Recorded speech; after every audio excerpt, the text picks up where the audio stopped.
होते ते कधी वाईट काम केले नाही. आम्ही इथं सांगतो की कधीच वाईट काम केले नाही. आमच्या नजरेत कधीच वाईट दिसले नाही. ते गावगुंड लोकांनी त्या महिलावरती जो अन्याय केला, लहान मुलीवरती, ते जी दवाखान्यात ॲडमिट आहे त्याची कठोरात कठोर त्यांची ते कारवाई करून आणि त्यांना न्याय मिळवून द्यावा सर. तर आमच्यावर पण नाही अन्याय होऊ शकतो सर की आम्हाला फक्त आमचं एवढंच नम्र विनंती आहे की ते जे कोण आले होते, ते गुंडे जे आले होते गावगुंडे, फक्त त्यांना अटक करावा. आणि आमची नम्र विनंती एवढीच आहे की आम्हाला न्याय मिळवून द्या. माझं नाव कोमल काळे आहे आणि मी राहायला शेवगावला आहे. आणि इथं आम्ही 12 वाजता आम्हाला बातमी आली होती की यांचे घरं वगैरे जाळून टाकलेत आणि लहान मुलींवर अन्याय झालेला आहे. आणि लेडीज फक्त तिथं लेडीजच होत्या, त्याच्यासाठी आम्ही इथं आलेलो आहे. तर आम्ही अजून तिथं घटस्फोटवर गेलोच नाहीत, अजून बघितलं नाही आम्ही काय परिस्थिती आहे तिथली. तर आमची नम्र विनंती आहे की जे लोक आलते तिथं. हळू सांग. हे खोक्या भोसले जे आहे ते तुझे कोण आहे? सतीश भोसले हे तुझे कोण आहेत? ते मामा आहेत माझे. तुझे मामा आहेत ना? आणि तुला कधी आणि काय बातमी कळाली? आम्हाला बातमी रात्री आलेली होती. आम्ही ते सकाळी बघितलं आणि ताबडतोब आवरून आम्ही इथं आलेलो आहेत. काय झालं? घरदार जाऊन टाकलेले आहेत. लहान मुली आहेत, त्यांच्यावर पण अन्याय झाला, त्यांना हाणलं गेलेलं आहे. आणि ते आता बीडच्या रुग्णालयामध्ये आता आहेत, दवाखान्यात आहे. हे आम्हाला माहिती भेटली, त्यासाठी आम्ही इथं आलेलो आहे त्यांना बघायला की त्यांची परिस्थिती काय आहे. तर आमची नम्र विनंती एवढीच आहे की आम्हाला न्याय मिळवून द्या. ते जे काही लोक असतील ना ते अटक करा. आणि आमची नम्र विनंती एवढीच आहे की आम्हाला न्याय मिळवून द्या. धन्यवाद. तुला कशी अडचण वाटते सध्या?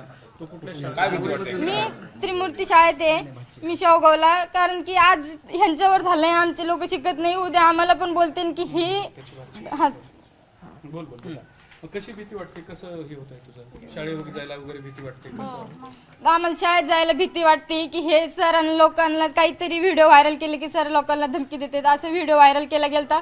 पण ते न्यायासाठी दिला होता, मुलींवर अन्याय होता म्हणून ते बोलले होते की मुलींवर छेड करू नका, हेच बोलण्यासाठी गेलते. पण लोकांनी त्यांचे वाईट व्हिडिओ व्हायरल केले, त्याच्यासाठी ते म्हणते ते आम्हाला जायला भीती वाटते. आमचे बोर्डाचे पेपर चालू आहेत, आता आम्हाला जायला सुद्धा भीती वाटते की आम्ही कसं जावा.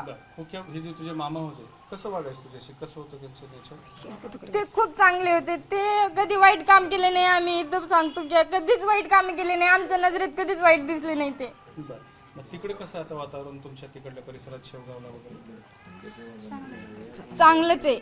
म्हणजे तुम्हाला त्रास काय आहे आता? तुला प्रत्यक्ष आम्हाला काही त्रास नाहीये सर तिकडं, पण इथं जे त्रास आहे का आम्हाला एवढाच भीव आहे की आमच्यावर पण हे कधी ना कधी होऊ शकतं काहीतरी. मग सरकारला काय म्हणणं आहे? तर आमच्यावर पण नाही अन्याय होऊ शकतो सर की आम्हाला फक्त आमचं एवढंच नम्र विनंती आहे की ते जे कोण आले होते, ते गुंडे जे आले होते गावगुंडे, फक्त त्यांना अटक करावा. आणि आमची नम्र विनंती एवढीच आहे की आम्हाला न्याय मिळवून द्या. तुमचं काय आहे आणि सतीश भोसले यांच्याशी नातं काय आणि काय म्हणणं तुमचं? सतीश भोसले माझा भाऊ आहे. तर मी हे प्रकरणात आले नव्हते. म्हणलं जीची चौकशी चालली, आम्ही मोबाईलवरती पाहत होतो का जो काही अन्याय होतोय खरं आहे का खोटा आहे. म्हणजे हे पोलीस लोक चौकशी चालू आहे, SP साहेबांची चौकशी चालू आहे, पोलीस डिपार्टमेंट शेवगावची आपले शिरूर का असा तिथलची बी चौकशी जी चालू होती सतीशवरती. तर मग ते आम्हाला मान्य होत्या सर कायदेशीर. पण हे घरंदारं पाडलेत आणि हे बुलडोजरनी घरं पाडले. आणि घरं पाडल्यानंतर काही वेळानंतर त्याच्या 4 घंट्यानंतर 2 घंट्यानंतर अशी खबर आली का त्यांचे घरच पेटवून दिले. आणि घरं पेटवून देऊन लहान मुली आणि कोंबड्या, शेरडं, गाई आणि ते आपले बदका वगैरे, छन्नक मुर्ग्या वगैरे त्या पाळलेल्या आहेत सर. आणि त्याच्यावर जो अन्याय होतो त्याला जाळून खाक करून टाकलं काहींना. तर काही जाळून खाक करून टाकल्यामुळं ते आम्ही मोबाईलवरती पाहिलं आहे. त्याच्यामुळे मी इथं आलेले आहे पोलीस स्टेशनला. काही महिला, काही छोट्या मुली ते दवाखान्यात ॲडमिट पाठवल्यात बीडला म्हणून असं बी इथं मला माहिती मिळाली शिरूर इथे सर.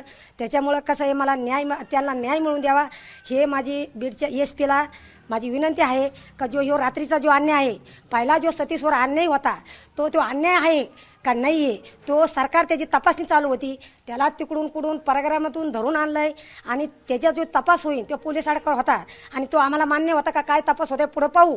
पण शिवाच्या मुलींवरती, लहान मुलीवरती अन्याय झाला. शेळडा, गाई, कळडं, बदका, छन्नक मुर्ग्या अशा जी प्राणी पाळलेले होते त्या प्राणीवर जो अन्याय झालेला आहे सर, तर ह्यो आम्ही तर नाही पण सरकारने याला कधीच माफ करू नये. आणि ते कोण गावगुंड लोक आहेत, त्या गावगुंड लोकांनी त्या महिलावरती जो अन्याय केला, लहान मुलीवरती, ते जी दवाखान्यात ॲडमिट आहे त्याची कठोरात कठोर त्यांची ते कारवाई करून आणि त्यांना न्याय मिळवून द्यावा सर. SP साहेबाला माझी विनंती आहे. आणि वरती जी फडणवीस साहेब आहेत, तर ते फडणवीस साहेबाला पण माझी विनंती आहे का आम्ही माझं काही शिक्षण झालेलं नाही सर. ह्यो जो महिलावर अन्याय झाला, ह्यो जो जाळपोळ केला, जो गाई माईचा चारा जाळला, त्याच्यासाठी देखील मला परमेश्वरांनी 2 शब्द सांगायची संधी दिली. त्याच्यामुळं धन्यवाद म्हणते सर. ABP माझा, उघडा डोळे बघा नीट.